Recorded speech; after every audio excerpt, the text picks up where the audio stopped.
신약성경 292쪽 고린도후서 6장 11절에서부터 13절의 말씀입니다. 그래도 오늘만큼은 우리가 메리 크리스마스 즐거운 성탄절 여러분 맞고 또 즐길 수 있기를 누리시기를 주의 이름으로 축복합니다. 사랑하는 여러분, 성탄이라고 한다면 성탄절이 돌아오면 우리의 마음 가운데 또 떠오르는 단어가 있을 것 같습니다. 어떤 단어가 가장 먼저 여러분들은 떠오르실지 모르겠지만 우리가 정말 간과해서는 안 되는 중요한 단어 하나가 있습니다. 그게 무엇이냐? 사랑입니다. 사랑. 어쩌면 성탄의 핵심 메시지가 사랑일 가능성이 큽니다. 왜냐? 성탄은 하나님이 세상을 이처럼 사랑하셨다고 하는 그 말씀 그대로를 이루신 사건이기 때문에 그렇다는 거예요. 말로만 사랑하신 것이 아니라고 하는 거죠. 하늘 보좌에 앉아 계시면서 알러비 알러비 하신 것이 아니라 실제로 그 아들을 이 땅에 보내셨고 죽게 하심으로 우리를 향하신 그분의 사랑을 확정시켜 주셨습니다. 그래서 요한복음 3장 16절에 하나님이 세상을 이처럼 사랑하사 독생자를 주셨으니 이는 그를 믿는 자마다 멸망하지 않고 영생을 얻게 하려 하심이라. 로마서 5장 8절에 우리가 아직 죄인 되었을 때 그리스도께서 우리를 위하여 죽으심으로 하나님께서 우리에게 대한 자기의 사랑을 확증하셨답니다. 믿습니까? 그러므로 이 사랑을 받은 여러분과 저는 우리 안에 주어진 이 사랑을 나누고 전할 때 성탄의 진정한 의미와 정신이 회복되어지는 줄로 믿습니다. 그런데 문제는 주님이 그 큰 사랑을 우리에게 주셨고 우리가 먼저 받았음에도 불구하고 또 그것을 누리고 있음에도 불구하고 이것을 나누고 확산시키는 데는 솔직히 인색할 때가 얼마나 많은지 모른다는 거예요. 왜냐? 모든 사람이 다 자기 중심적이기 때문에 그렇다는 겁니다. 오랜만에 오신 우리 젊은 분들이 계시는데 여러분들이 인스타에 사진을 올리기 위해서 같이 가족들과 사진을 또 맛집에 가서 사진을 찍었다고 할지라도 여러분 그 사진을 확대해서 찾는 사람, 제일 먼저 찾는 사람이 누구죠? 나예요. 나. 예. 확대해서 찾아보는 게 바로 그 증거라고 하는 겁니다. 단체 사진을 찍으면 노예에서 봄, 가을로 노예를 하고 난 다음 노예원들 전부가 나와서 사진을 찍습니다. 그러면 언제 어떻게 어디서 찍혔는지 잘 모를 그 사진을 확대해서 나부터 찾거든. 그렇잖아요. 남편이 아무리 잘생겼다고 하더라도 남편 찾지 않고요. 나부터 찾는 게 당연해 보인다는 겁니다. 그런데 이게 바로 자신이 복받는 일이라고 한다면 그 모든 것의 전심이 바로 우리의 모습이 아닌가. 그래서 이웃을 돌보고 하나님께로부터 받은 사랑을 나누고 실천하는 데는 소극적이라는 거예요. 왜? 자기 중심적이기 때문에 그렇다는 거예요. 그렇다면 어떻게 해야 그 사랑이 내 가슴 속에만 머물지 않고 주님께로부터 받은 그 사랑을 흘러갈 수 있게 할까? 에스겔 47장 9절의 말씀을 보면 에스겔 성전에서 흘러간 물이 강이 되어져서 닿는 곳마다 이르는 곳마다 번성하고 모든 생물이 살아나며 바닷물이 되살아나 물고기가 많아지는 역사가 우리를 통해서도 일어나야 되는데 어떻게 하면 나타날 수 있을까? 사랑하는 여러분, 오늘 이 성탄절 아침에 내 스스로에게 질문해 볼 필요가 있다라고 하는 겁니다. 그런데 그 전에 먼저 우리가 좀 이걸 알았으면 하는데요. 왜 우리가 그 일을 해야 하는지에 대해 물어야 한다는 겁니다. 목사님은 우리 모두가 다 자기 중심적이어서 자기를 사랑하는 일에는 전심이지만 이웃을 돌보고 주변 사람들을 배려하는 것에는 조금 소홀하다고 말씀하셨는데 나는 아닌 것 같지만 정말 내가 그러고 있는 건지 아니 그러고 있다면 나는 그럼 어떻게 해야 할까 한 번쯤 질문을 해봐야 된다라고 하는 겁니다. 그에 대한 답은 정말 간단한 건데 예수님을 우리가 만남으로 말미암아 살아났거든. 믿습니까? 요한복음 5장 24절에 보면 내가 진실로 진실로 너희에게 이르노니 내 말을 듣고 또 나 보내신 이를 믿는 자는 영생을 얻었고 심판에 이르지 아니하며 사망에서 생명으로 옮기셨답니다. 믿습니까? 그렇게 우리가 그 영생의 축복을 받아 누리고 있다면 결코 하나님께로부터 받은 그 사랑을 우리에게서만 머물게 해서는 안 된다는 거예요. 하나님이신 그분 예수 그리스도가 육신을 입고 이 땅에 오신 이유가 바로 거기에 있는 것 아닙니까? 살리시기 위해서. 따라서 요한복음 5장 24절 말씀 바로 뒤에 제가 화면에 요한복음 5장 25절 말씀을 올려두었는데요. 뭐라고 되어 있습니까? 죽은 자들이 하나님의 아들의 음성을 들어야 된답니다. 왜요? 그들 또한 살아나야 되니까. 그런데 그 일을 누가 해야 되느냐? 나를 통해서. 나를 중심으로 그 사랑이 점점 더 확대되어져야 한다는 거예요. 믿습니까? 그렇다면 어떻게 해야 나를 중심으로 그 하나님의 사랑이 원을 그리며 그것이 확산되어지고 확대되어질 수 있을까? 그 방법 또한 알아야 할 것 같은데 로마서 15장 1절과 2절의 말씀을 보니까 이런 말씀이 한 구절 등장합니다. 믿음이 강한 우리는 마땅히 믿음이 약한 자의 약점을 담당하고 자기를 기쁘게 하지 아니하며 우리 각 사람이 오히려 이웃을 기쁘게 하되 선을 이루고 덕을 세우도록 해야 된다. 믿습니까? 사랑하는 여러분, 이 말씀 언제 보셨을까요? 신의 성품 8가지 우리가 배울 때 여러분 이 말씀을 들었던 것 같은데 무슨 의미였냐?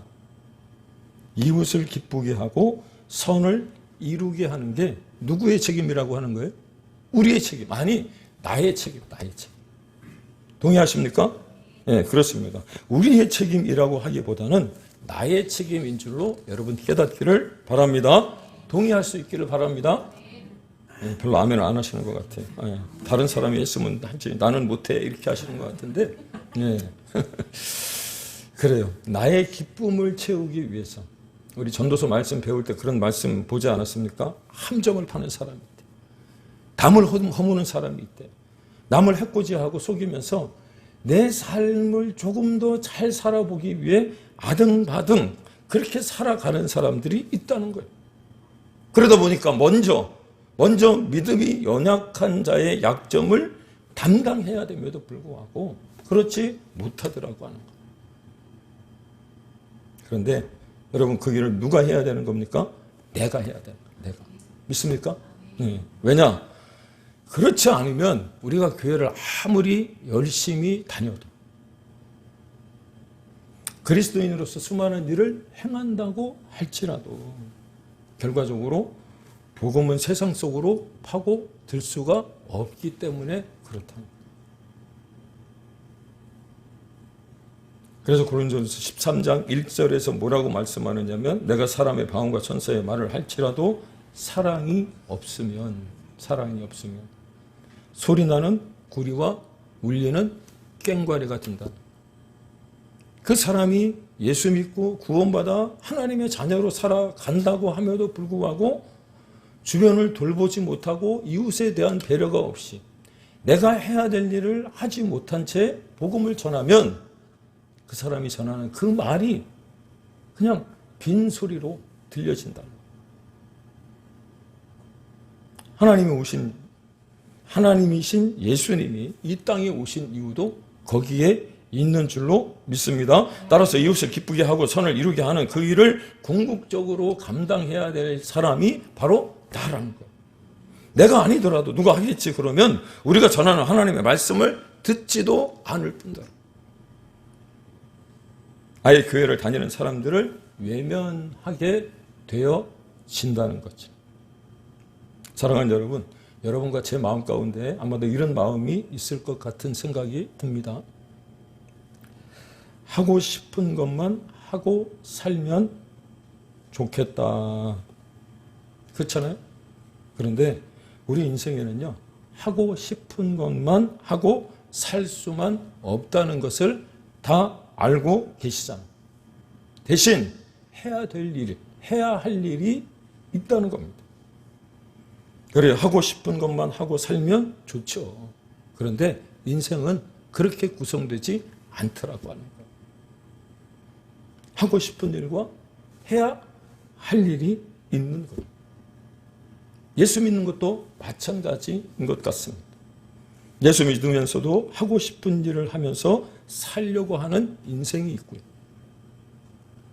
하고 싶지만 그리스도인으로 해야 할 일을 하고 사는 인생이 있다는 것. 하나님의 자녀로서 하고 싶은 일이 있지만 그것을 내려놓고 그리스도인으로 해야 될 일을 하며 사는 인생이 있는 거예요. 어떤 것을 선택해야 될까? 삶의 원칙도 그렇겠지만 신앙도 언제나 비슷합니다. 그래서 제가 보기에 지난주에 말씀을 드렸던 것처럼 어쩌면 깻잎 한 장 차이일 수도 있어요. 그런데 지혜로운 사람은 하고 싶은 일을 하는 게 아니라 해야 할 일을 먼저 하더라고 하는 겁니다. 믿습니까? 그리고 그렇게 할 때 어떤 현상이 일어나느냐. 제가 경험한 바로는 이 추운 날에도 마음이 따뜻해져 올 뿐 아니라 여유가 생기는 것 같아요. 하고 싶은 일을 하고 나면 하고 싶은 일을 했기 때문에 만족은 있는데 오히려 뭔가 해야 될 일을, 해야 할 일을 하지 못했기에 쫓기는 것 같은 느낌이 있어요. 그런데 해야 할 일을 하고 난 다음 하고 싶은 일을 하고 하면 여유가 있더라고요. 이 예가 제가 봤을 때 성경에도 나와요. 마태복음 26장에 보면 예수님께서 겟세마네 동산에서 이제 십자가를 대하여 기도하실 때 땀방울이 핏방울이 되도록 기도하시잖아요. 하고 싶은 일은 하나님 앞에 기도할 때 내가 그 십자가를 지지 않았으면 하고 기도했지만 주님이 이 땅에 오신 사명이 바로 그거잖아요. 십자가를 지시는 일. 그래서 그 십자가를 지시기 위해 하나님 앞에 기도할 때에 해야 할 일을 할 수 있도록 기도하면서도 여러분 제자들이 잠잘 때, 졸고 있을 때 제자들을 돌보지 않습니다. 힘들지? 피곤하지? 그렇습니다. 그렇지 않으면 내가 해야 할 일을 하지 못하면 늘 쫓기는 인생이 되는 것 같더라고요. 그래서 여러분들과 함께 하나만 좀 생각해 보고 싶은 게 있는데 두어 달 전에 함께 묵상했던 신성한 성품 가운데 덕이라고 하는 믿음의 덕의 지식을 기억나시나요? 예. 그럴 때 이 덕이라고 하는 것을 우리가 공부했는데 다시금 복습하는 의미로 여러분들과 되새겨 봤으면 좋겠습니다. 사랑하는 여러분, 덕을 세운다는 말 기억하시죠? 의미가 무엇이었습니까? 덕을 세운다는 말도 상대방의 필요를 채워주는 것이었죠. 그런데 이렇게 말씀을 드리면 또 속으로 그렇게 생각하시는 분들이 계실지도 모르겠습니다. 요즘처럼 경기가 안 좋은 마당에 나도 먹고 살기 힘든데 왜 상대방의 필요를 채워주며 살아야 하는지. 겉으로는 아닌데 이 어려운 시기에 하나님 앞에 나와서 헌신도 하라 그러고 또 섬기라 그러고 봉사도 하라고 하는데 도대체 왜 그렇게 해야 되는지. 여러분 혹시 그렇게 여쭙는 분들이 계십니까? 근데 그에 대한 저의 답은 간단합니다. 그게 우리 그리스도인들이 해야만 하는 일이기 때문이라. 여러분들이 직장에 들어가거나 가정에서도 내가 하고 싶은 일이 있지만 그것을 뒤로 미루고 먼저 남편으로, 아내로, 자녀로, 부모로 해야 될 일들이 있잖아요. 해야 할 일들이 있잖아요. 그게 바로 해야만 하는 일이기 때문에 그렇다는 겁니다. 앞에 제가 본문을 하나 띄워드립니다. 산상수훈의 일부분이 마태복음 5장 38절부터 44절의 말씀입니다. 먼저 마태복음 5장 38절에 보니까 뭐라고 되어 있냐면 또 눈은 눈으로 이는 이로 갚으라 하였다 하는 것을 너희가 들었으나, 이 말씀을 보면서 깨닫게 되는 게 무엇이냐면 이게 세상의 원리라는 거예요.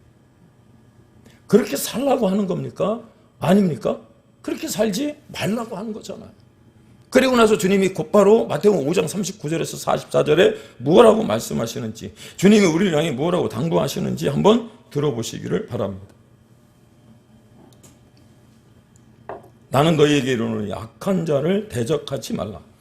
누구는 내 오른뺨을 치거든 왼편도 돌려대며 또 너를 고발하여 속옷을 가지고자 하는 자에게 겉옷까지 가지게 하며 또 누구든지 너를 억지로 오리를 가게 하거든 그 사람과 심리를 동행하고 너에게 구하는 자에게 주며 내게 꾸고자 하는 자에게 거절하지 말라. 또 내 이웃을 사랑하고 내 원수를 미워하라 하였다는 것을 너희가 들었으나 나는 너희에게 이르노니 너희 원수를 사랑하며 너희를 박해하는 자를 위하여 기도하라. 아멘이십니까? 예. 이 말씀을 보는 순간에 우리가 거의 할 수 없는 거잖아요. 아니, 예전에는 그래도 교회를 다니는 사람들이라면 이 말씀을 듣고 실천해 보려고 하는 노력들이 있었다는 거예요. 하지만 요즘 시대를 살아가면서 이렇게 한다는 것이 얼마나 어려운 일인지 우리가 알고 있지 않습니까? 그런데 주님이 왜 우리에게 이렇게 당부하시는 겁니까? 이게 그리스도인들이 해야 할 일이라니. 믿습니까? 사랑하는 여러분, 여러분이 보시는 이 시대는 어떤 시대입니까? 이 시대가 왜 이렇게 각박하기만 한 걸까요? 목회자로서 바라보는 이 시대는요, 주변에 강도 만난 사람들이 얼마나 많은지 모릅니다. 물질로 인하여 강도를 만난 사람, 병으로 인하여 강도를 만난 사람, 강도 만나 가던 길에 쓰러져 있는 사람들이 얼마나 눈에 많이 띄는지 모르겠더라고요. 혹시 미소를 띠는 허무주의라고 하는 말을 들어보신 적이 있습니까? 웃고는 있지만 앞에서 이야기를 할 때 웃고는 있어요. 그런데 마음이 공허한 것을 말합니다. 미소를 띤 허무주의. 미소는 짓는데 그 속에 차가움과 삐딱함이 있다는 거예요. 엊그저께도 제가 신방 아닌 전도라 그래야 되나요? 가서 그 상대방과 대화를 하는 중에 내가 다시는 가고 싶지 않다 이런 생각을 했습니다. 우리 그런 거 있잖아요. 상대방하고 대화를 하다 보면 저 사람이 네 이야기를 듣는지 안 듣는지 계속해서 이야기를 함에도 불구하고 딴 생각을 계속 하는 것을 제가 느꼈을 때 그런 거 있죠. 다시는 가고 싶지 않다. 그래도 하나님이 계속해서 가라고 하니까 가고 있기는 합니다만 미소는 짓고 있는데 그 마음은 차가움과 삐딱함으로 가득한 거예요. 그래서 이 세대를 제가 한마디로 강도 만난 세대라 그리 말해도 과언이 아닐 것 같습니다. 그런데 그렇게 강도 만난 사람들을 돌볼 사람이 누구일까요? 옆에 계신 장로님, 권사님, 주사님, 성도님이 아니고요. 바로 나여야 하는 줄로 깨닫기를 바랍니다. 그러므로 사마리아 사람이 아무도 돌보지 않았던 강도 만난 자를 돌본 것처럼 강도 만난 자의 진정한 이웃이 바로 여러분이시길 주님의 이름으로 축원을 드립니다. 그렇다면 다시금 한번 여쭤봅시다. 이런 시대를 살아가는 우리가 어떻게 하면 하나님의 사랑을 나를 중심으로 해서 점점 더 확대되어지고 또 확산시켜 나아갈 수 있을까? 오늘 2020년 성탄절을 맞이해서 이걸 다시금 깨닫게 되어진다면 그 어떤 선물보다 더 값진 선물이 되어질 것이요. 이 연말에 하나님이 기뻐하신 아름다운 열매도 맺어지게 될 것이라고 믿습니다. 그렇습니다. 말씀을 준비하며 곰곰이 생각을 거듭하다가 올 성탄절에 여러분들과 어떻게 하면 이 기쁘고 즐거운 성탄절에 예수님께서 이 땅에 오신 그 의미와 정신을 우리가 다시금 되새길 수 있을까? 그 의미를 더 깊이 할 수 있을까 생각을 하다가요. 내린 결론이 무엇이냐면 오늘 여러분들과 함께 읽었던 말씀 가운데 한 구절 마음을 넓히는 것이었습니다. 동의하십니까? 혹시 1년 내내 내가 그 내 삶을 살아오면서 나도 모르게 그 마음이 내 속이 좁아져 있었다면 여러분 이 성탄절에 우리의 마음을 다시 넓힐 수 있기를 주의 이름으로 축원을 드립니다. 지난주에 제가 서점을 갔다가 이렇게 책을 찾는 중에 뒤에 보시면 나올 것 같은데 뭐라고 되어 있느냐. 그래서 제가 사진까지 찍었어요. 엄마의 마음의 크기가 아이의 크기를 결정합니다.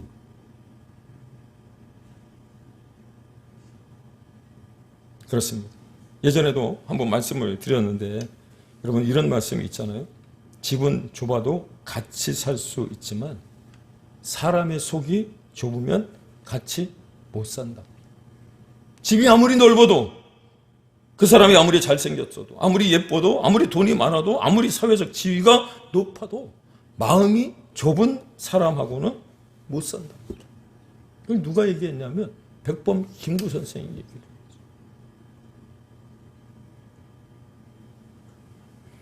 그래서 여러분들이 조금 송구하지만 우리 한번 다시 저를 따라해 주시면 감사하겠습니다. 우리 옆 사람 보고 우리 마음을 넓힙시다. 우리 한번 그렇게 인사하겠습니다. 마음을 넓힙시다.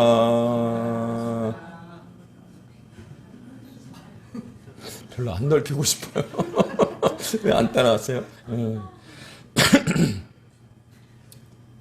이 말씀을 안 드리려고 했는데 그냥 뺐다가 다시 집어넣는 말씀이 있어요.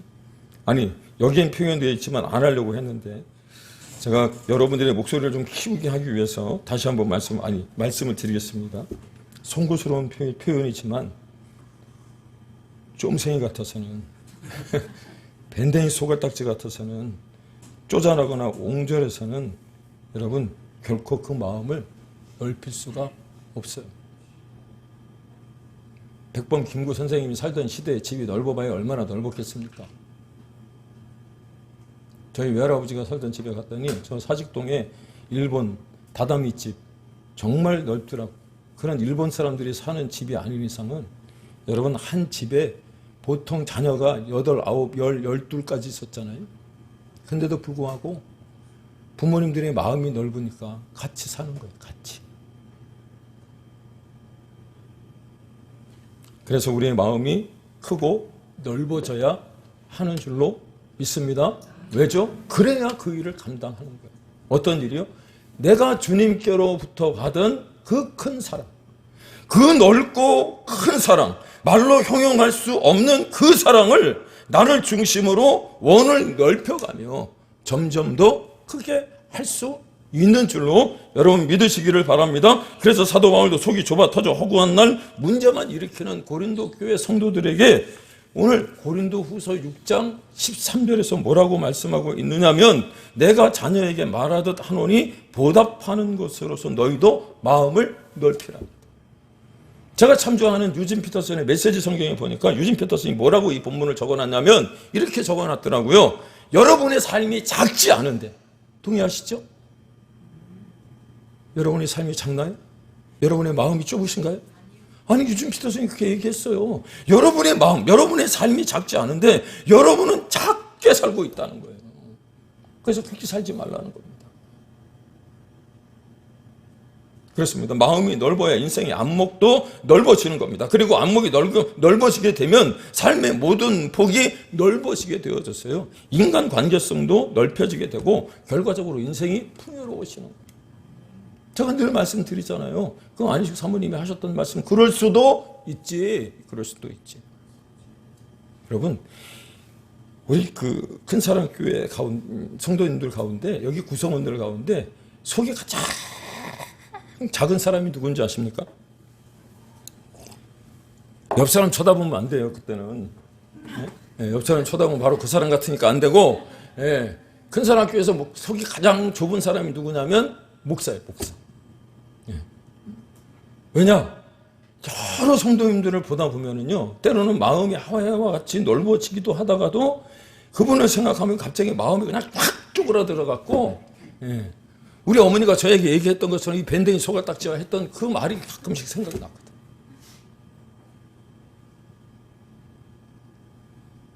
그러면요, 여러분 인생이 앞서 말씀드렸잖아요. 여유가 사라지는 거예요. 풍요롭지 못한 거예요. 하나님은 내게 정말 풍성한 삶을 주셨음에도 불구하고 스스로가 자꾸 그 마음을 좁혀가다 보니까 여러분 그 인생이 풍요롭지 못하더라고 하는 거예요. 비록 지금 당장 우리의 환경이 막혀 있다고 할지라도. 그래서 지금 당장에 우리가 처한 상황이 좋지 않다고 할지라도 마음이 넉넉하고 마음이 넓으면 깊으면 하나님의 시각으로 세상을 바라보게 되어져서 하나님께서 준비하신 놀라운 축복과 아름다운 일들을 목격하게 되어질 줄로 믿으시기를 바랍니다. 그렇습니다. 속 좁은 이기심이 내 안에 가득 차 있으면 상대방이 보이지 않을 뿐더러 하나님께서 준비하신 축복, 하나님이 준비하신 선물, 오늘도 여러분 성탄절 맞이해서 선물 여기 드리려고 갖다 놨잖아요. 그 선물이 보이지 않는 거예요. 옆에 있는 사람의 니드가 여러분 보이지 않는 거예요.